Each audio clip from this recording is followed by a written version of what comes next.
ये ಜಮೀರ್ ಅಹಮದ್ ಖಾನ್ ಉದ್ದೇಶಪೂರ್ವಕವಾಗಿ ಒಂದೇ ಮಾತರಂ ಗೀತೆಯನ್ನು ಹಾಡಬೇಕಾಗ್ತದೆ. ಒಂದೇ ಮಾತರಂ ಅಪಮಾನ ಮಾಡಲಿಕ್ಕೆ ಮತ್ತು ಈ ದೇಶದ ಪ್ರತಿಯೊಬ್ಬ ನಾಗರಿಕ ನಮ್ಮ ಭಾರತದ ಸ್ವಾತಂತ್ರ್ಯದ ಸಂದರ್ಭದಲ್ಲಿ ಅವನು ಗೌರವ ಸೂಚಿಸುವಂತ ಸಾಮಾನ್ಯ ನಾಗರಿಕಂದು ಕರ್ತವ್ಯ. ಒಬ್ಬ ಕರ್ನಾಟಕ ವಿಧಾನಸಭೆಯ ಶಾಸಕನಾಗಿ ಸಚಿವನಾಗಿ ಭಾರತದ ಸಂವಿಧಾನದ ಅಡಿಯಲ್ಲಿ ಕೆಲಸ ಮಾಡುವಂತ ಒಬ್ಬ ಸಚಿವ ತಕ್ಷಣ ನನಗೆ ನಾನು ಧ್ವಜಾರೋಹಣ ಮಾಡುವುದಿಲ್ಲ, ನಾನು ಒಂದೇ ಮಾತ್ರ ಹಾಡುವುದಿಲ್ಲ ಅನ್ನೋ ಉದ್ದೇಶದಿಂದ ಒಬ್ಬ ಮತಾಂಧ ವ್ಯಕ್ತಿ ಅನ್ನೋದು ಪ್ರೂವ್ ಆಗಿದೆ. ಅದಕ್ಕೆ ಡಿ.ಕೆ. ಶಿವಕುಮಾರ್ ಅವ್ರಿಗೆ ಏನಾದರೂ ಈ ದೇಶದ ಸಂವಿಧಾನ ಮತ್ತು ದೇಶದ ರಾಷ್ಟ್ರಧ್ವಜ ರಾಷ್ಟ್ರಗೀತೆ ಬಗ್ಗೆ ಗೌರವ ಇದ್ದರೆ ತಕ್ಷಣ ಸಚಿವ ಸಂಪುಟದಿಂದ ಧ್ವಜ ಮಾಡ್ತಾರೆ. ಯಾಕಂದ್ರೆ ಇದು ಕೆಟ್ಟ ಚಾಳಿ ಬೆಳೀತದೆ. ಯಾಕಂದ್ರೆ ಅವರು ಲೋಕಸಭೆಯಲ್ಲಿ ಸಹ ಕೆಲವೊಂದು ಮಂದಿ ನಾವು ಒಂದೇ ಮಾತ್ರ ಹಾಡುದಿಲ್ಲ. ಮತ್ತೆ ಯಾರು ಒಂದೇ ಮಾತ್ರ ಹಾಡುದಿಲ್ಲ, ಯಾರು ರಾಷ್ಟ್ರಕ್ಕೆ ಧ್ವಜಕ್ಕೆ ಗೌರವ ಕೊಡುವುದಿಲ್ಲ, ಅವ್ರನ್ನ ಅವರ ಶಾಸಕ ಸ್ಥಾನ ಮಂತ್ರಿ ಸ್ಥಾನದಿಂದ ವಜಾ ಮಾಡಬೇಕು. ಸಂವಿಧಾನದಲ್ಲಿ ಒಂದು ಬದಲಾವಣೆ ತರಬೇಕು. ಡಾಕ್ಟರ್ ಬಾಬಾ ಸಾಹೇಬ್ ಅಂಬೇಡ್ಕರ್ ಬರೆದಂತ ಸಂವಿಧಾನದಲ್ಲಿ ಅಪಮಾನ ಮಾಡಿದ್ರೆ ಅವರ ಶಾಸಕ ಸ್ಥಾನ ಮತ್ತು ಜೀವಾವಧಿಯವರೆಗೆ ಯಾವುದೇ ಚುನಾವಣೆಗೆ ಸ್ಪರ್ಧೆ ಮಾಡದಂತ ಒಂದು ಸಂವಿಧಾನ ತಿದ್ದುಪಡಿ ಅವಶ್ಯ ಇದೆ. ಜಮೀರ್ ಅಹಮದ್ ಖಾನ್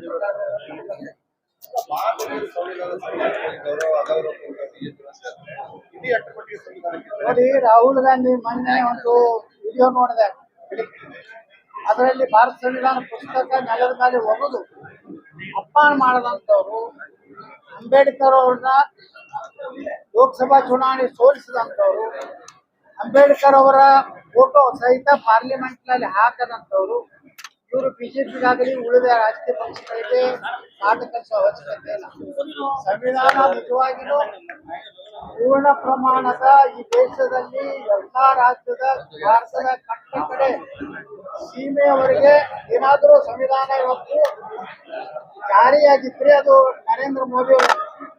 ಯಾಕಂದ್ರೆ ಜಮ್ಮು ಕಾಶ್ಮೀರದಲ್ಲಿ ಭಾರತ ಸಂವಿಧಾನ ಇರಲಿಲ್ಲ. ಅಲ್ಲಿ ಆರ್ಟಿಕಲ್ 370 ಪ್ರಕಾರ ಭಾರತದ ಸಂವಿಧಾನದ ಯಾವುದೇ ಕಾನೂನುಗಳು ಅಲ್ಲಿ ಜಾರಿ ಮಾಡಲಿಕ್ಕೆ ಪಾರ್ಲಿಮೆಂಟ್ಗೆ ಅವಕಾಶ ಇರಲಿಲ್ಲ ಮತ್ತು ರಿಸರ್ವೇಶನ್ ಇರಲಿಲ್ಲ. ಜಮ್ಮು ಕಾಶ್ಮೀರದಲ್ಲಿ ಪರಿಶಿಷ್ಟ ಜಾತಿ ಪರಿಶಿಷ್ಟ ಪಂಗಡದವರು ಕೇವಲ ಪೌರ ಕಾರ್ಮಿಕರಾಗುವಂತ ಅವಕಾಶ ಇತ್ತು. ಈ ಆರ್ಟಿಕಲ್ 370 ತೆಗೆದ ಮೇಲೆ ಇವತ್ತು ನಮ್ಮ ಪರಿಶಿಷ್ಟ ಜಾತಿ ಪರಿಶಿಷ್ಟ ಜನಾಂಗದವರು MLA ಆಗ್ಬೋದು, MP ಆಗ್ಬೋದು, ಗ್ರಾಮ ಪಂಚಾಯತ್ ಆಗ್ಬೋದು, ಮುನ್ಸಿಪಾಲಿಟಿ ಮೆಂಬರ್ ಅಧ್ಯಕ್ಷ ಆಗ್ಬೋದು, ಎಲ್ಲ ವರ್ಗ ಶ್ರೇಣಿಯ ಪ್ರಥಮ ದರ್ಜೆಯ ಅಧಿಕಾರಿ ವರ್ಗದವರೆಗೂ ಸಹ ಮೀಸಲಾತಿ ಯಾರಾದರೂ ಕೊಟ್ಟಿದ್ರೆ ಬಾಬಾ ಸಾಹೇಬ್ ಅಂಬೇಡ್ಕರ್ ಅವರ ಸಂವಿಧಾನ ಯಾರಾದರೂ ಇಡೀ ದೇಶಕ್ಕೆ ಜಾರಿ ಮಾಡಿದ್ರೆ ಅದು ನರೇಂದ್ರ ಮೋದಿ. ಕಾಂಗ್ರೆಸ್ ಯಾವಾಗಲೂ 370 ಪರವಾಗಿತ್ತು. ಅದು ಎಂದು ಭಾರತ ಸಂವಿಧಾನವನ್ನ ಕಾಶ್ಮೀರದಲ್ಲಿ ನಡೀಲಿಕ್ಕೇನೆ ಕೊಟ್ಟಿದ್ದಾರೆ. ಹಾಗಾದ್ರೆ ಯಾರು ಸಂವಿಧಾನ ವಿರೋಧಿ, ಯಾರು ಸಂವಿಧಾನ ಪರ ಅನ್ನೋದು ದೇಶದ ಮುಂದೆ ಇದೆ.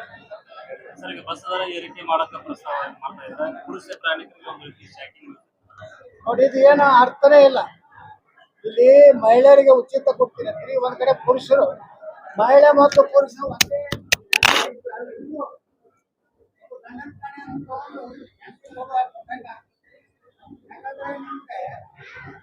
ಆಗಲಿಲ್ಲ ಅಂತ ನೀವೇನು ಉಚಿತ ಪರಿಶೀಲನೆ ಮಾಡಿ.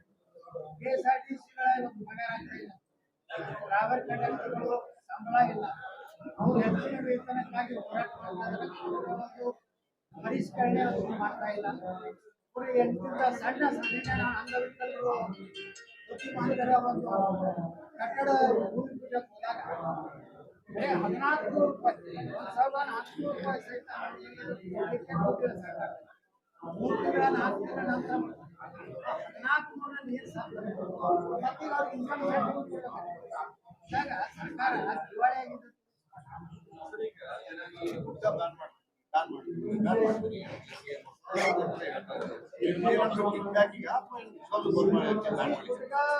ಆರೋಗ್ಯ ಮಂತ್ರಿಗಳು ಹೇಳ್ಯಾರ, ಮುಖ್ಯಮಂತ್ರಿ ಸಲಹೆಗಾರ ನಾವು ಅದು ತಾಳಿಲ್ಲ ಬೀಳಿಲ್ಲ.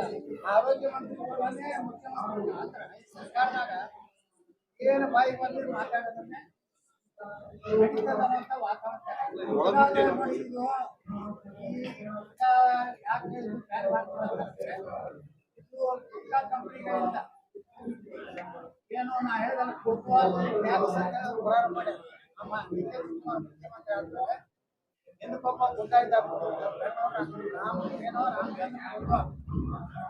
ಅಲ್ಲಿ ಒಂದು ಕಾರ್ ಹೊರಗೆ ನಿಂದ್ರಿಸಿದ್ರೆ ರೋಡ್ ಮ್ಯಾಗ ನಿಂದ್ರಿಸಿದ್ರೆ 4,000 ಮೋಟರ್ ಸೈಕಲ್ ನಿಂದ್ರಿಸಿದ್ರೆ 2,000 ಗುಟ್ಕಾ ಬ್ಯಾನ್ ಮಾಡ್ತೀರಂತ ಗುಟ್ಕಾ ಎಲ್ಲ ಇಲ್ಲೇ ಬಂದಿದೆ. ನಮ್ಮ ಗುಟ್ಕಾ ಕಂಪನಿ ಸಾಂಗ್ಲಿ ಜಿಲ್ಲಾದ ಯಾರು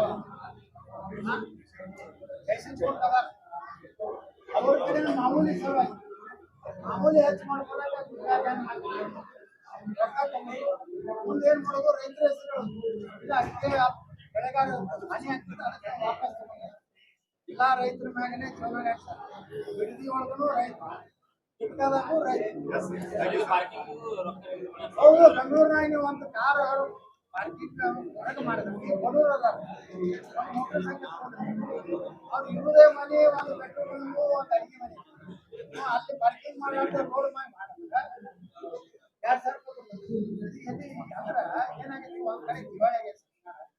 ಗ್ಯಾರಂಟಿಗಳಿಂದ ದುಡ್ಡಿಲ್ಲ ಸರ್ಕಾರ, ಪಗಾರ ಮಾಡಕ್ ಯಾವುದೇ ವೇತನ ಪರಿಷ್ಕರಣೆ ಮಾಡಕ್, ಸರ್ಕಾರಿ ನೇಮಕಾತಿ ಮಾಡ್ಲಿಕ್ಕೆ ಅದು ಒಂದೊಂದು ಕಡೆ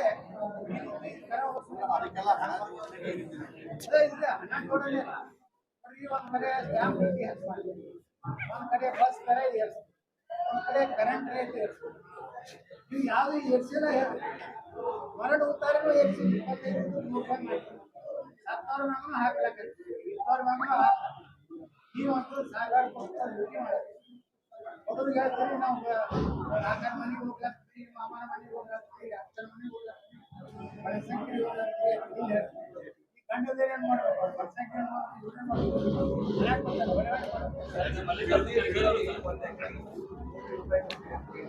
ಅಲ್ಲಿ 3 ಕೋಟಿ ಏನಾಗ್ತದೆ ಒಂದು ರೈತರಿಗೆ?